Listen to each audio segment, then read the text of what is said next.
Bismillahirrahmanirrahim.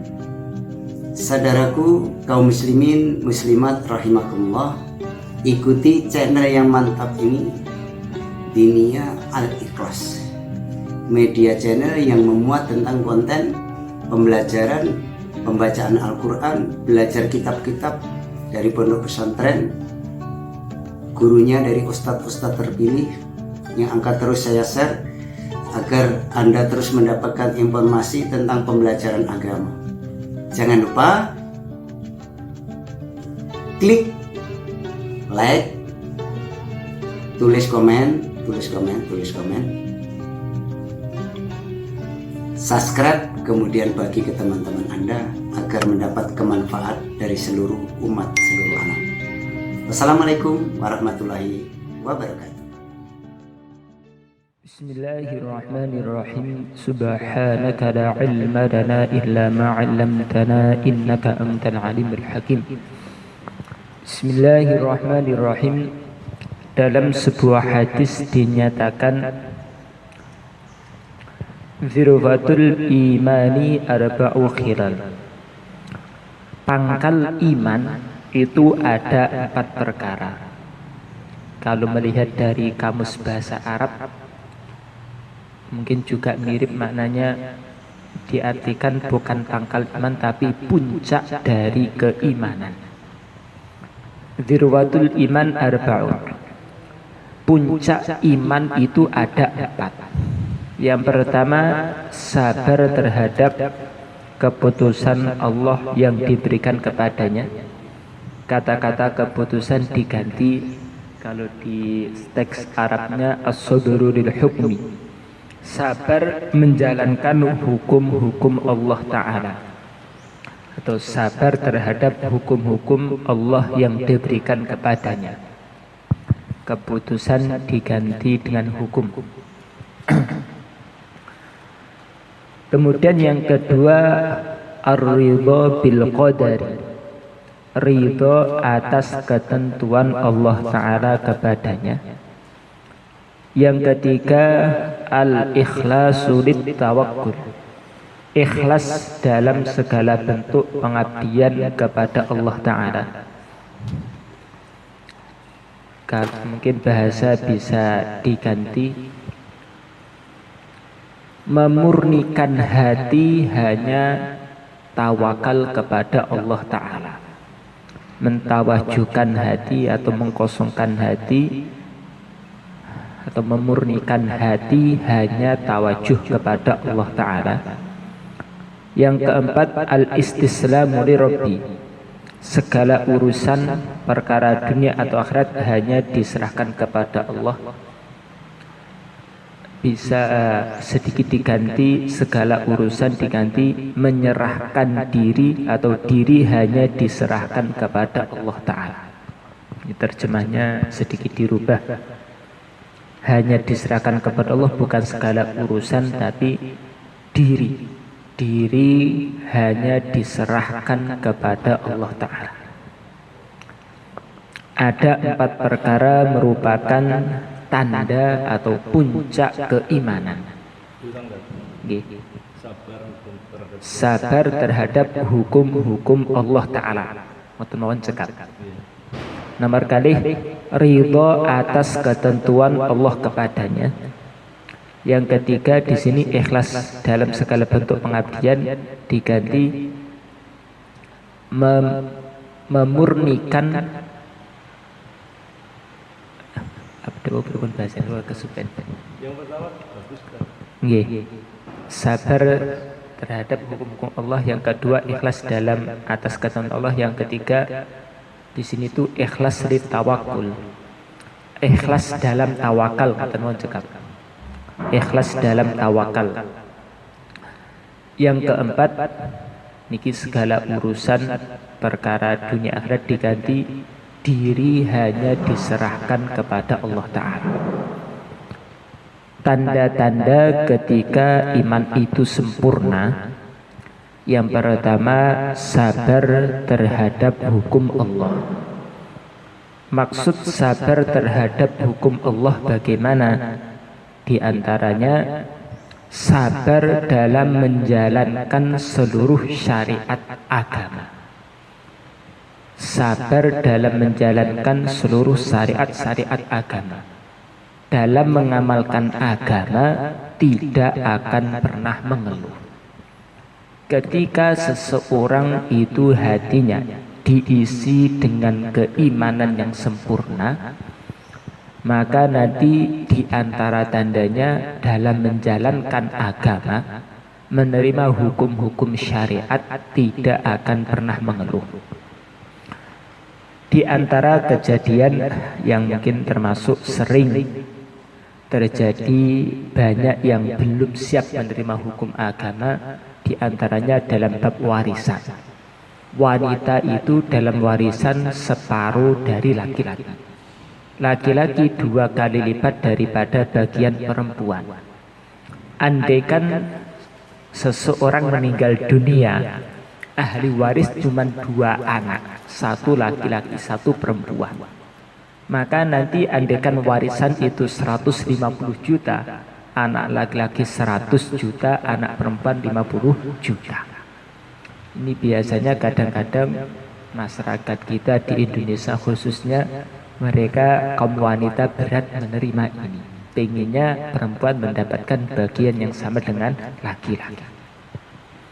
Ketika iman itu betul-betul sempurna, maka dia tidak akan protes, bahkan mengeluh pun tidak akan pernah. Dalam amal agama ada yang cocok dengan nafsu, ada yang tidak cocok dengan nafsu. Ketika mengamalkan amalan-amalan yang tidak cocok dengan nafsu, kalau iman itu betul-betul sempurna, maka dia tidak akan mengeluh. Adapun doa Nabi yang masyhur ketika beliau pulang dari Taif dilempari batu, beliau mengadu kepada Allah. Sebagian ulama yang hati-hati beliau mengatakan di situ bukan beliau mengadu beratnya ujian, tidak. Tapi beliau sedihkan itu karena khawatir mereka melempari Nabi batu itu karena Allah murka kepada beliau. Jadi karena di akhir doa Nabi mengatakan illam takun bika alayya ghadab fala ubali. Asalkan engkau tidak murka kepada saya tidak peduli.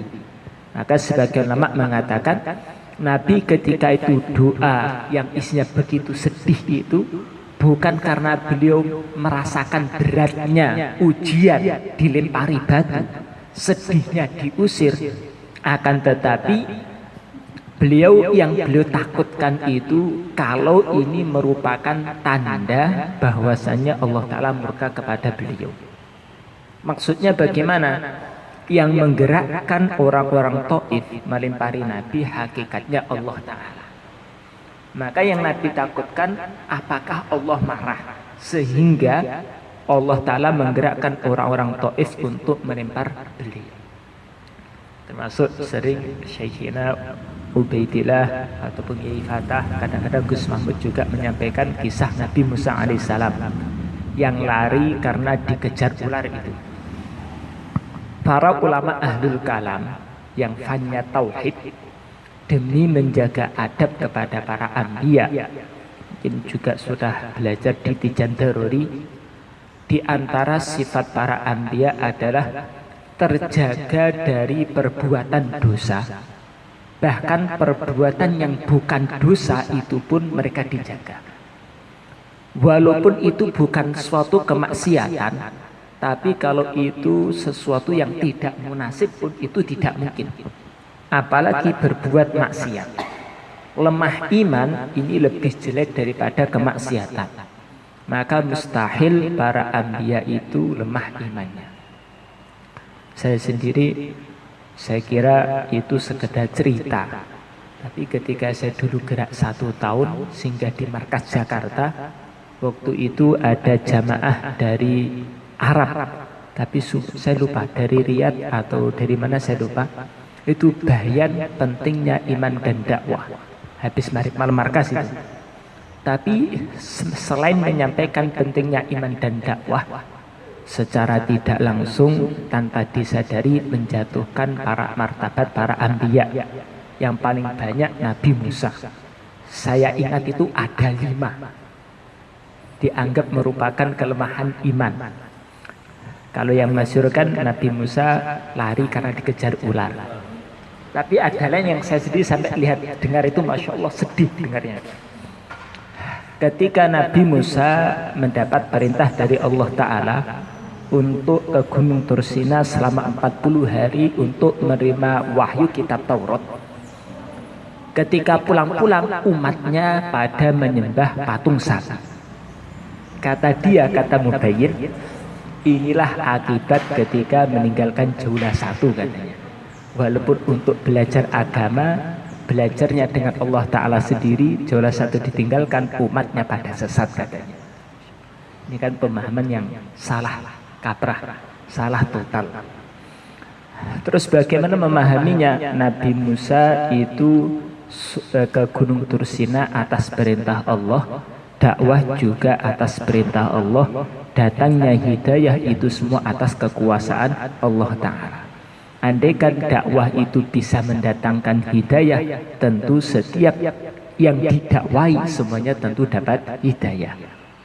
Dalam dakwah ada yang dapat hidayah, ada yang tidak, menunjukkan kita dakwah semata-mata ikut perintah Allah, yang datangkan hidayah hanyalah Allah Ta'ala.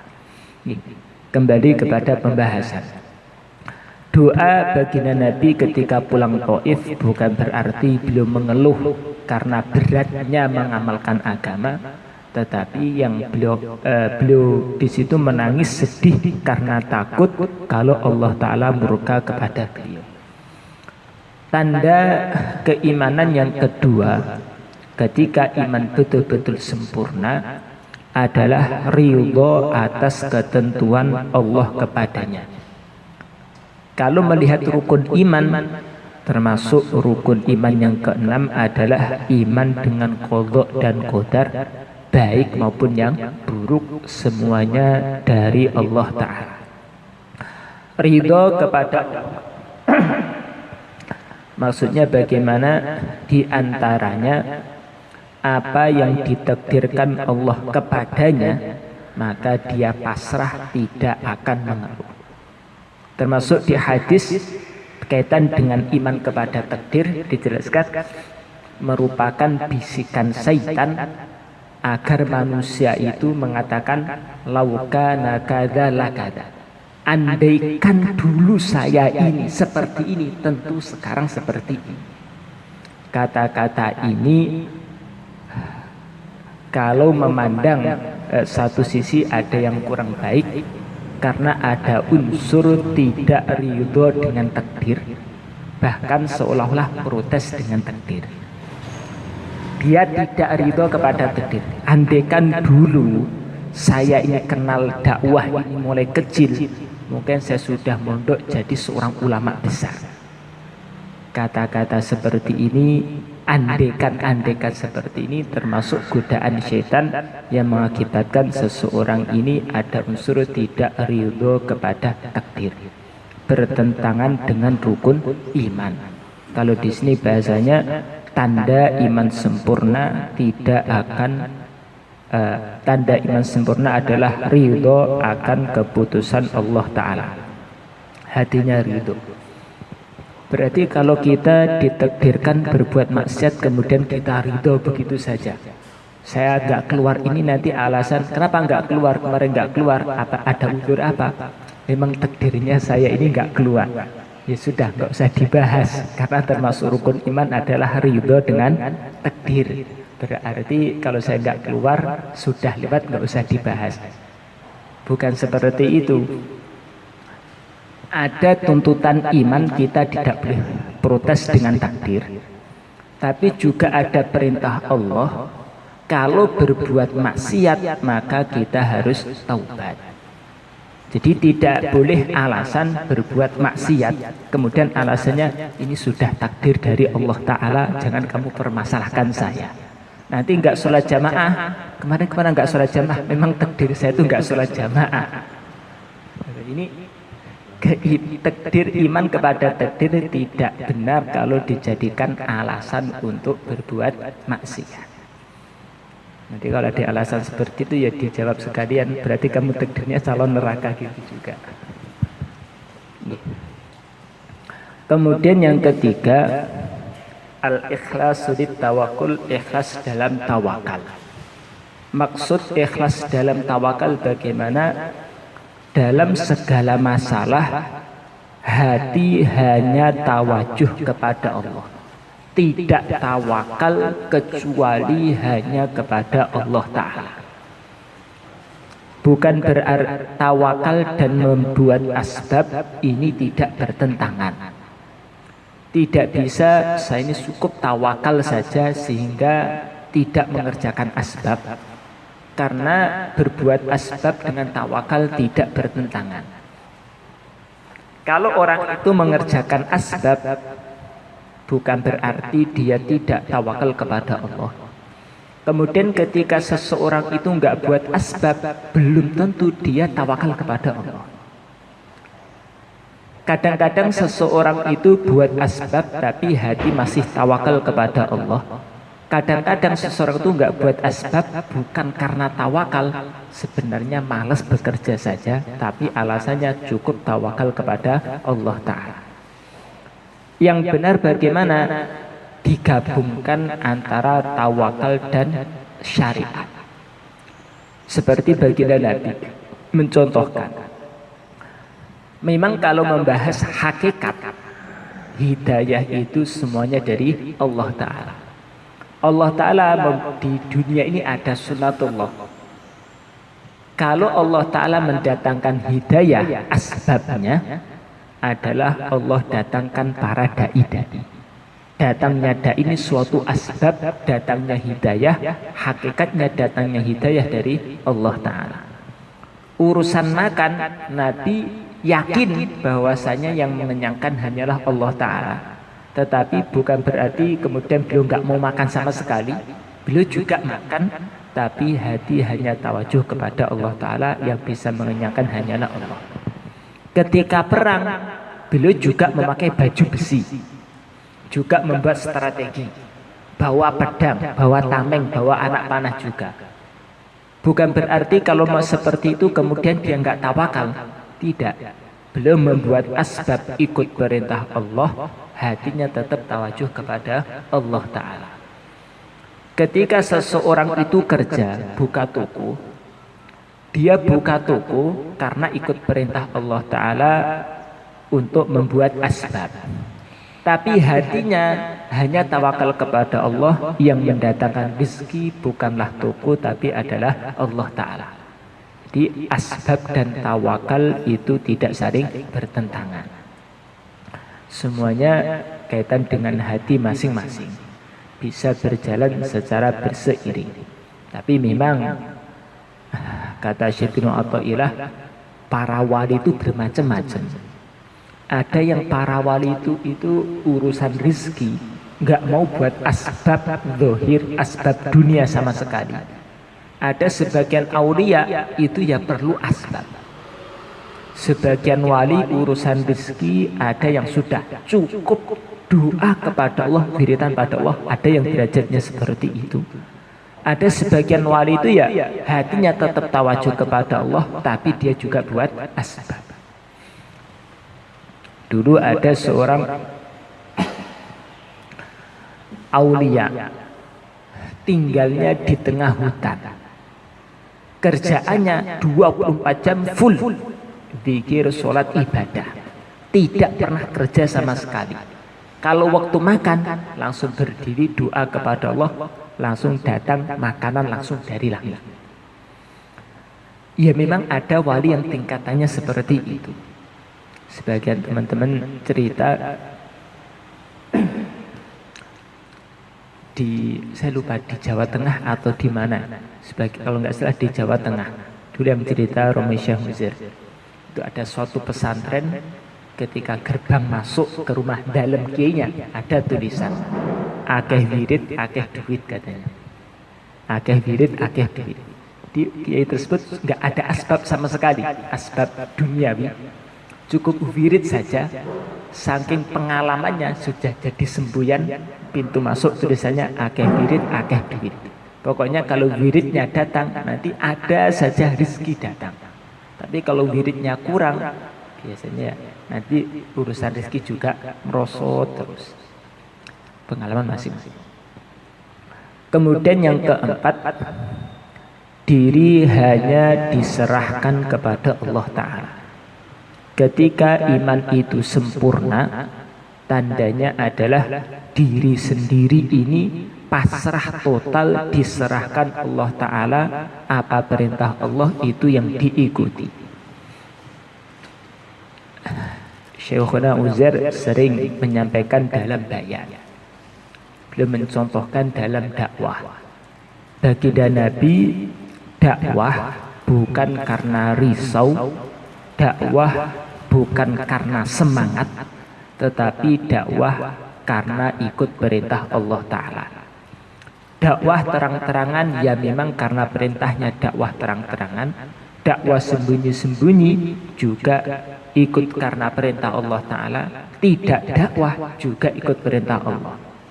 Ketika Nabi belum diangkat menjadi Rasul, belum ada perintah dakwah, ya sudah, belum nggak berdakwah. Tetapi setelah umur 40 tahun ada perintah dakwah, baru beliau berdakwah. Di tanda bukti iman itu sempurna, seluruh tingkah laku diserahkan kepada Allah, nunggu perintah dari Allah Ta'ala. Ini tanda ketika iman itu sempurna. Jadi di sini di hadis dikatakan tanda iman itu sempurna, sabar menjalankan hukum-hukum agama, tidak akan pernah menolak seberat apapun dan tidak akan mengeluh. Terhadap apa yang ditakdirkan Allah, hatinya ridho, tidak akan komentar. Dikasih rizki banyak, tetap bersyukur, rizki sedikit juga bersyukur, tidak akan mengeluh lagi. Yang ketiga, dalam seluruh masalah hanya tawajuh, tawakal kepada Allah Ta'ala. Kemudian segala diri sendiri hanya diserahkan kepada Allah, menunggu perintah dari Allah Ta'ala. Ciri-ciri ketika iman itu sempurna. Maknanya bila salah satu keempat sifat ini belum wujud pada diri kita, dalam menjalankan hukum-hukum syariat mungkin masih ada mengeluh dengan apa yang ditakdirkan Allah, masih belum ridho, hatinya belum menerima 100%, hatinya masih tawajuh kepada selain Allah, kemudian masih mengikuti hawa nafsu, tidak menunggu perintah Allah, berarti menunjukkan iman ini belum sempurna. Nabi Shallallahu Alaihi Wasallam bersabda, al-ummahatu arba'un. Pangkal segala sesuatu itu ada 4 perkara. Yang pertama ummul adwiyah, pangkal obat. Yang kedua pangkal adab, ummul adab. Yang ketiga ummul ibadah, pangkal ibadah. Yang keempat adalah ummul amal, pangkal cita-cita. Ummul adwiyah fa ummul adwiyati qillatul akal. Pangkal obat adalah mengurangi makanan. Obat paling mujarab adalah makan yang sedikit. Maksudnya bagaimana? Sering kita dengarkan kebanyakan penyakit itu adalah akibat dari makanan.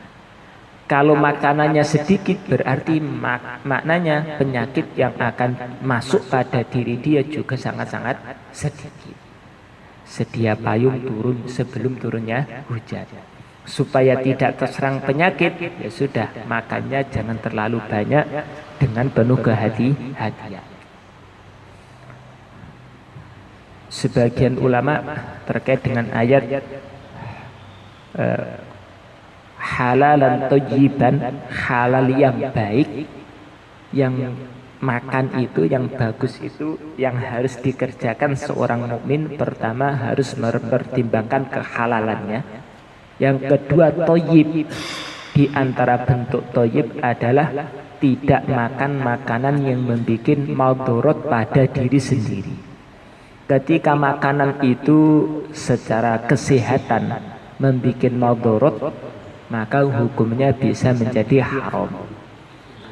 Baiklin itu memang tidak najis, tapi kalau diminum hukumnya haram.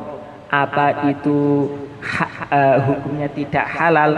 Halal sebenarnya, tapi baik ini kalau dimakan, yang orang makan pasti akan mati. Maka hukumnya adalah itu pangkal obat. Makannya sedikit. Pangkal obat, pangkal ibadah. Ini lanjutipun baris ketiga. Pangkal obat mengurangi makan atau makan yang sedikit. Judulnya di atas itu apa? Pangkal segala sesuatu. Pangkal segala sesuatu itu ada 4. Pangkal kesehatan atau pangkal obat yang paling mujarab adalah sedikit makan. Karena penyakit itu datangnya dari makan. Bukan sedikit-sedikit, tapi sedikit makan. Kalau dalam kitab Ihya, sehingga saya Imam Ghazali beliau mengatakan makan malam itu kalau terlalu malam, mungkin jam 8, jam 9, itu nanti rawan terserang penyakit. Makan besar itu diusahakan jangan lewat dari jam 9. Bagus kalau sebelum jam 8. Di atas itu walaupun sedikit, kalau makan besar rawan terserang penyakit. Imam Ghazali sendiri belum mengatakan seperti itu. Kalau dalam hadis ada istilah al-asya qabla al-isya, makan malam sebelum sholat isya. Al-asya qabla al-isya, ada istilah seperti itu, makan malam sebelum sholat isya. Hikmahnya apa? Al-asya qabla al-isya, hikmahnya adalah memang secara kesehatan kalau makan itu makan besar ini, kalau makan kecil tidak. Kalau makan besar setelah isya, berarti ya jam 8-9 ke atas, itu memang kurang sehat. Sampai Imam Ghazali belum mengatakan orang yang makan malam sehat kok terlalu malam terserang penyakit, ya salah sendiri. Karena ini waktu makan yang tidak bagus. Jam 8. Kalau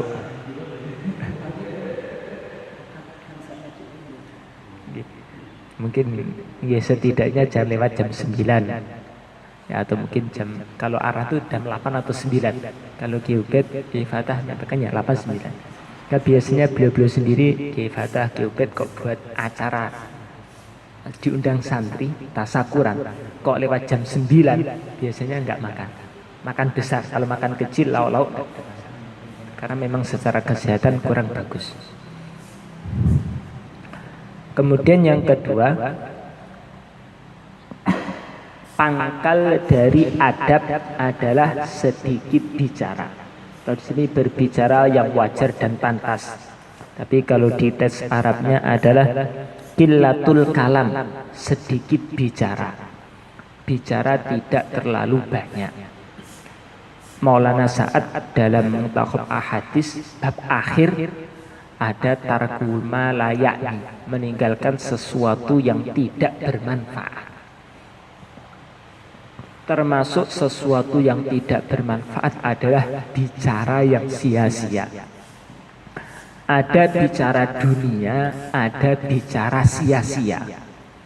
Kalau bicara dunia itu ya jelas bahas dunia, tapi masih ada manfaatnya.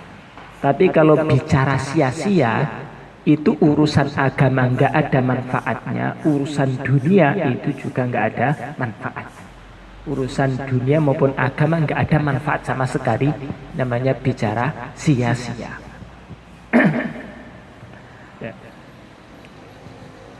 Kalau di sini katakan pangkal adab, Imam Nawawi mengatakan apa yang dimaksud adab di sini? Yang dimaksud adab di sini adalah menjaga diri dari kesalahan.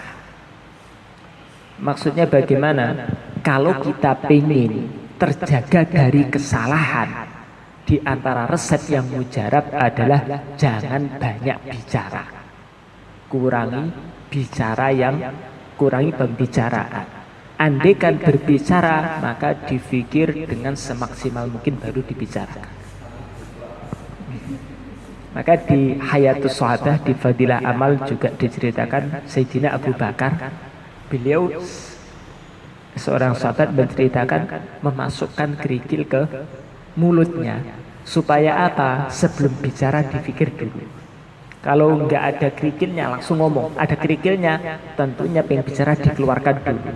Nah, sehingga ketika dia ada keinginan mengeluarkan artinya terfikir untuk menjaga lisan jangan sembarang berbicara. Di hadis-hadis juga dijelaskan kata-kata ini lebih tajam daripada pukulan. Bukan di hadis, tapi di makalah para ulama. Kalau orang dipukul memang sakit, tapi kata-kata itu juga bisa menusuk hati sebagaimana pedang bisa membunuh. Maka kata-kata ini kalau keliru, maka nanti bisa terjadi perpecahan. Kalau keliru, naudzubillah, bisa masuk neraka sangat dalam sekali sejauh 70 tahun perjalanan gara-gara kata yang sedikit. Tapi ketika kata-kata itu benar, juga akan bisa meninggikan derajat seseorang setinggi-tingginya. Ulama-ulama dulu ada istilah, sampai ada istilah puasa untuk tidak berbicara. Ulama-ulama Jawa dulu khususnya, kalau zaman sekarang nggak tahu masih ada nggih. Poso bisu. Sekarang nggak tahu masih ada atau enggak. Tapi dulu itu puasa bisu. Puasa untuk tidak berbicara. Dan kalau isyarah beda, mungkin berbicaranya. Dia jelas solusinya dengan isyarat. Itu untuk mendidik di sana. Kalau dicari dalilnya, apa ada dalil puasa bisu? Kalau dalil yang jelas ya memang tidak ada. Tetapi ini suatu pendidikan sebenarnya supaya seseorang itu tidak sembarangan dalam berbicara. Harapannya seperti itu. Kemudian yang ketiga, wa umrul ibadat qillatul dzunub. Induk dari ibadah adalah sedikit berbuat dosa. Apa itu ibadah? Ibadah adalah mengerjakan sesuatu yang tidak sesuai dengan nafsu semata-mata karena mengagungkan Allah Ta'ala. Mengerjakan sesuatu tidak sesuai nafsu semata-mata karena mengagungkan Allah Ta'ala. Kadang-kadang mujahadah itu sering diartikan mukhalafatul hawa saja, mengerjakan sesuatu yang tidak cocok dengan nafsu. Memang nafsu itu karakternya mengajak keburukan. Tapi kalau mujahadah diartikan yang penting nggak cocok dengan nafsu, yang berat-berat itu pasti mujahadah belum tentu. Kriteria mujahadah itu harus ada unsur mengagungkan Allah atau ikut sunnah Rasul. Walaupun itu berat, tidak cocok dengan nafsu, kalau tidak ada mengandung unsur menghambakan diri kepada Allah atau tidak ikut cara Rasul, maka tidak bisa disebut sebagai mujahadah. Di Hayatus Sahabah kadang-kadang bayan atau taklim akhir sering dibacakan. Sayyidina Umar, beliau berjalan ketemu seorang pendeta Nasrani yang badannya kurus, nampak dia ini sering melek malam, sering tirakatan puasa. Maka Sayyidina Umar menangis ketika disampaikan, ya Amirul Mukminin, ini orang Nasrani, kenapa perlu disedihkan? Kata Sayyidina Umar, ya justru itu, karena dia Nasrani inilah yang membuat saya sedih. Karena teringat ayat amilatun nasibah tasla naron hamiyah.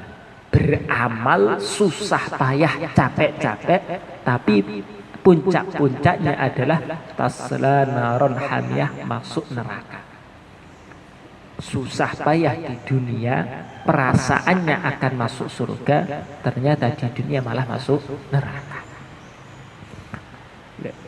Mujahadah yang hakiki bukan berarti berat, tapi yang inti dalam mujahadah adalah menundukkan nafsu agar semata-mata ikut perintah Allah dengan cara Rasulullah.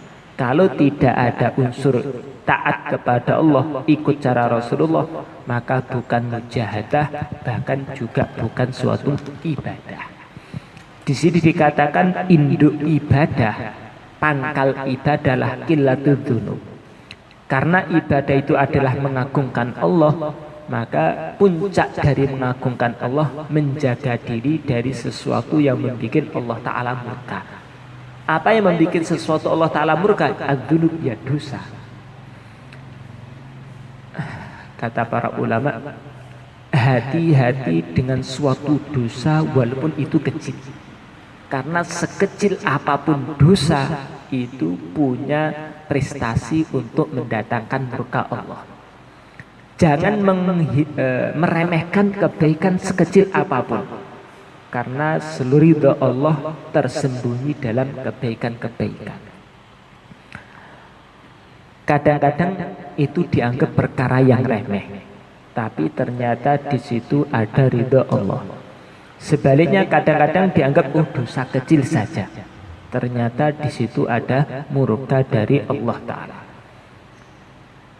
Kisah yang masyhur mungkin sering diceritakan dalam bayan-bayan juga.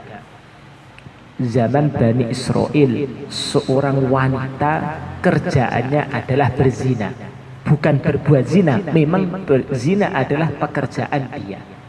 Tapi seluruh dosa dia diampuni Allah gara-gara dia pernah memberi minum seekor anjing yang kehausan. Ini kan perkara yang kelihatannya kebaikan yang sepele, tapi ternyata di sini ada ridha Allah yang begitu besar.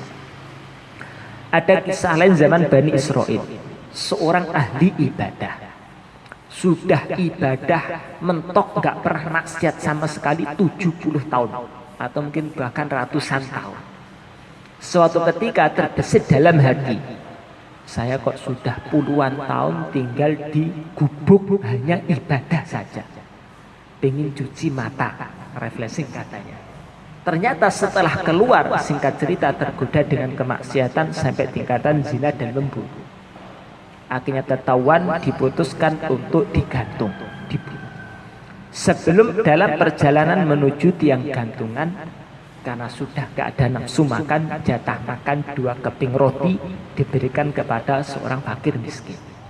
Ternyata di akhirat ibadah puluhan tahun semuanya hangus total gara-gara kemaksiatan dia yang namanya zina. Dan zina, ternyata perbuatan zina membunuh semuanya hangus terhapus dengan sedekah 2 potong keping roti. Ternyata nilai 2 keping roti mengalahkan 70 tahun ibadah tadi. Nasihat para ulama, jangan meremehkan kebaikan sekecil apapun karena tidak tahu di mana ridha Allah Ta'ala. Kadang-kadang yang kecil disitulah yang akan mudah dilakukan dengan ikhlas, yang mengakibatkan ibadah diterima Allah Ta'ala. Dulu di awal bab kita membahas kitab ini, ada cerita seorang ulama diimpikan dosa-dosanya diampuni Allah Ta'ala karena ketika mengarang kitab seekor lalat hinggap di tinta minum dari air tinta tadi. Dalam hati ulama tadi, kasihan ini lalat ini kehausan, sudahlah saya biarkan dulu. Lalatnya nggak diusir, ngarang kitabnya berhenti sejenak, nunggu lalatnya selesai minum. Setelah lalat pergi baru meneruskan mengarang kitab.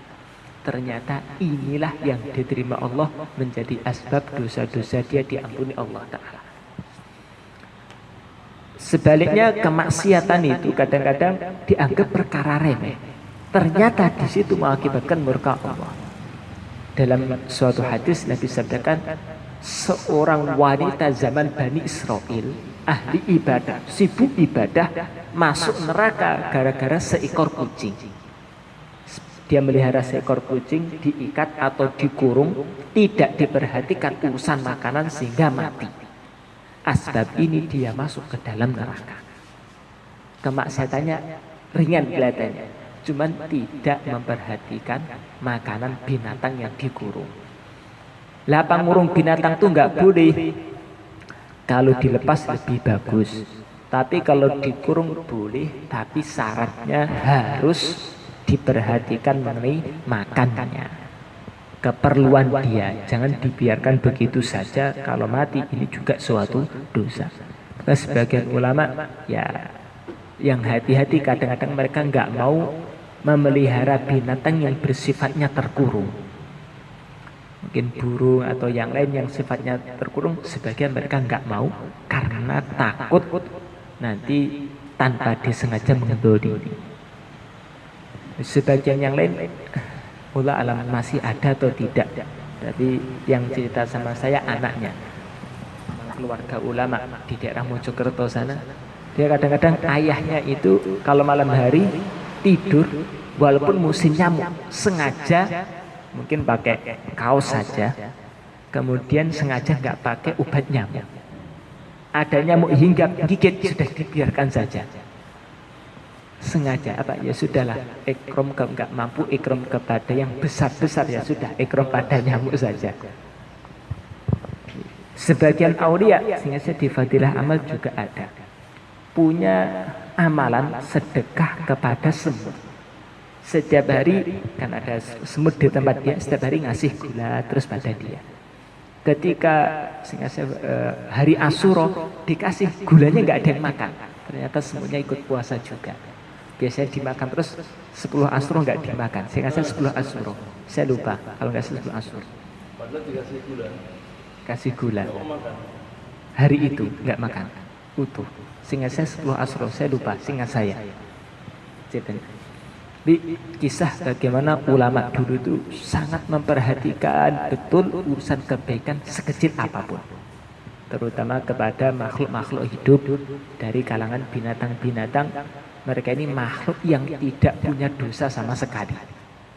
Kalau ikram kepada mereka, ikram kepada makhluk yang gak berbuat dosa, insya Allah nanti ya istijabah doanya lebih kuat. Adab-adab sholat istisqa, sholat minta hujan, ke lapangan, binatang ternak semuanya dibawa. Binatang-binatang ternak. Kenapa? Karena binatang ini nggak punya dosa. Kalau manusia jelas banyak dosanya. Mungkin kalau doa kurang mustajabah. Maka binatang pun diajak. Harapannya nanti ulama mereka paham atau tidak. Nanti harapannya mereka ikut kumpul, semoga ada yang turut mengamini sehingga doa mereka lebih mustajabah. Allahu a'lam. Tadi tanya itu pelihara tadi binatang. Kita kan pelihara binatang. Tetangga kita sebenarnya sedih dengan binatang kita, terutama ayam itu kan dilepas. Akhirnya ayamnya kan sudah tanaman macam-macam. Itu yang punya hukumnya gimana ya? Yang punya tanaman sedih di kacanya, nanam kacang makan semua, kalau enggak padi dihabiskan.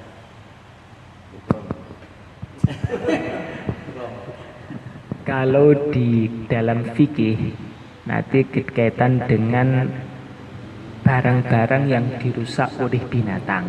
Ini pembahasan fikihnya. Kalau itu nanti dikembalikan kepada adat atau kebiasaan.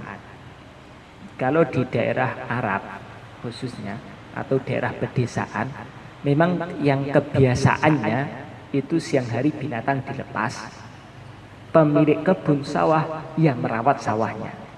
Maka kalau kerusakan itu di siang hari, itu yang leader adalah pemilik kebunnya. Ini nanti kayak tetap dikembalikan kepada adat kebiasaan. Tapi kalau malam hari, seharusnya binatang itu dimasukkan ke kandang. Kok lepas sehingga merusak, maka wajib untuk mengganti. Kalau ini suatu jalan, memang umum untuk binatang dan manusia. Kemudian ada mungkin kerbau atau unta zaman dulu buang kotoran di jalan itu. Ada orang jalan terpleset, salah sendiri. Kenapa jalannya enggak hati-hati? Tapi kalau jalan ini adalah khusus untuk manusia, bukan untuk binatang. Kok binatang dia lewat di situ? kemudian buang kotoran, ada orang terpleset, pemilik unta bisa dituntut. Karena itu ada kekeliruan dari pemilik unta. Maka seperti tadi ya, dikembalikan kepada adat. Kebiasaan yang berlaku itu di tempat tersebut, ayam itu dilepas atau tidak. Kalau memang kebiasaan di adat di masyarakat, ya memang siang hari ayam dilepas, pemilik rumah, pemilik kubur itu harus jaga. Ya berarti kalau terjadi di siang hari, ketelidoran dari pemilik kebun. Tapi kalau seperti di daerah kota atau daerah kota, biasanya ayam itu nggak dilepas walaupun siang hari, tetap dikasih kandang khusus. Kok lepas? Berarti kekeliruan dari pemilik binatang. Secara fikih tadi. Berarti kalau dikurung, terus makannya bagaimana? Berani ngurung, berani ngasih makan. Mengurung binatang itu dosa atau tidak? Yang penting hak-haknya ditunaikan, tidak masalah. Boleh, tapi bukan. Burungnya itu laki-laki atau jantan, itu sudah waktunya kawin, kemudian kita pelihara. Ya, dia secara libido kan butuh kawin. Apakah ini tidak termasuk penyiksaan kepada libidonya binatang itu? Disalurkan kemana dia?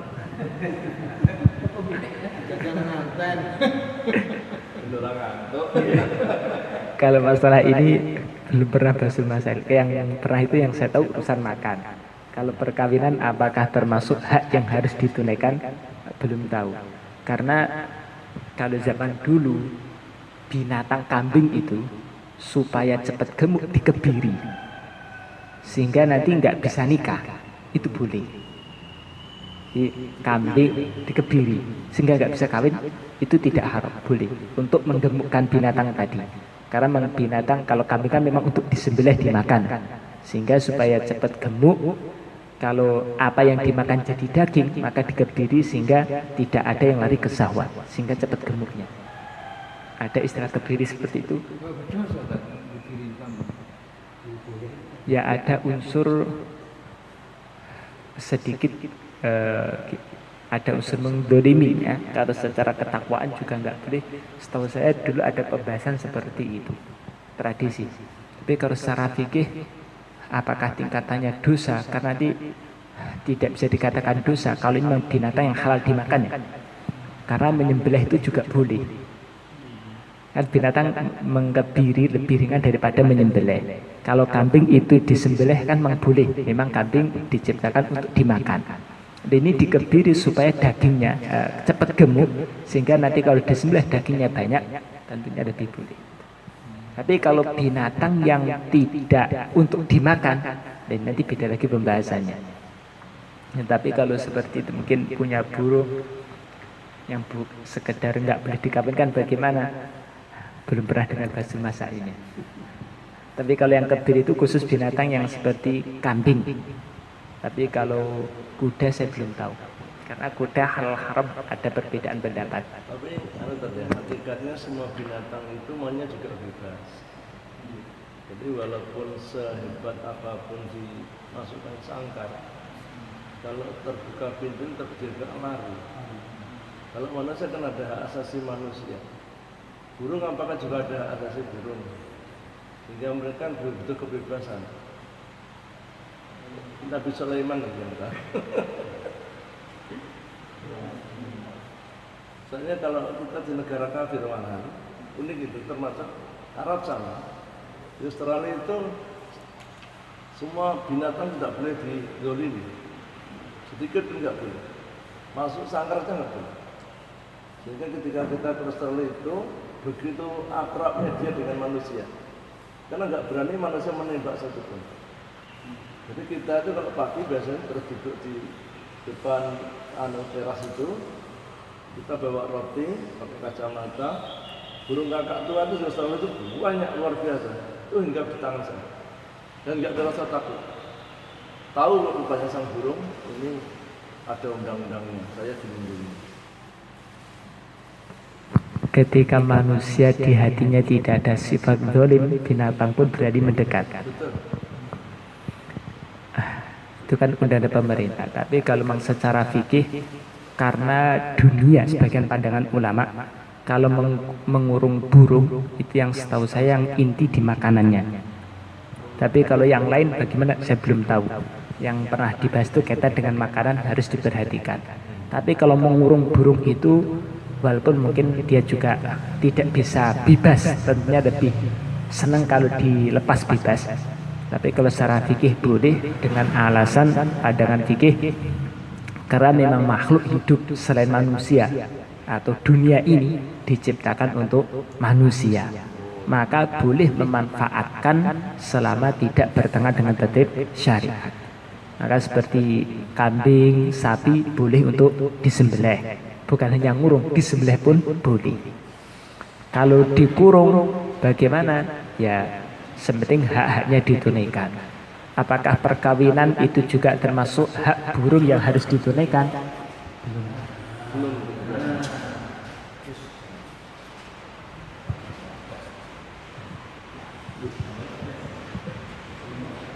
Tinggal boleh. Kemudian terakhir, pangkal cita-cita adalah bersama. Maksudnya kalau ingin meraih cita-cita berhasil, ya syaratnya harus berhasil. Sehingga dikatakan dengan sabar sesulit apapun cita-cita akan tercapai, dengan takwa besi akan bisa menjadi lunak, karena takwa akan mendatangkan nusratu. Akan sebagian ulama atau mungkin yang ulama-ulama yang fannya itu seperti itu. Dulu kalau nggak salah Kiai Hajir, kalau nggak Kiai Ansor, memang mondok tuh hobinya dia di situ. Dia minta amalan dari ayahnya untuk tanding dengan temannya biar menang. Maka dikasih amalan dari ayahnya, suruh wiridan wa alamna lahul hadid. Akhirnya mendapatkan karomah seperti mukjizatnya Nabi Daud alaihissalam. Maka itu besi menjadi lentur seperti kain, kayu seperti Nabi Daud. Nabi Daud ingin membuat baju besi, tidak perlu las dan yang lain, menggunakan tangan langsung. Nabi Daud. Ayahnya Nabi Sulaiman. Nah, kalau nggak Kiai Hajir, Kiai Ansor atau ayahnya lagi saya lupa. Dulu sama ayahnya dikasih amalan itu. Kau baca ini, yakin besi yang sebesar apapun lentur. Wa alaihi wasallam. Kata para ulama, kalau orang itu takwa, maka doanya mustajabah, maka besi pun akan bisa jadi lentur untuk dia. Kalau dengan sabar, cita-cita sesulit apapun insya Allah akan tercapai. Tapi dengan takwa, bisa besi pun bisa akan jadi lentur untuk Allah. Semoga majlis seperti ini diberkahi Allah Ta'ala. Kitab tasawuf atau seperti Nasrullah Ibad ini agak berbeda dengan kitab fikih. Kalau fikih itu dia bebas anggota badan yang berbeda. Tapi kalau tasawuf kebanyakan seperti Nasrullah Ibad itu bahas sikap-sikap hati. Kaitannya itu dengan hati, rosoning hati, perasaannya itu kita agak berbeda. Subhanallah. Assalamualaikum warahmatullahi wabarakatuh.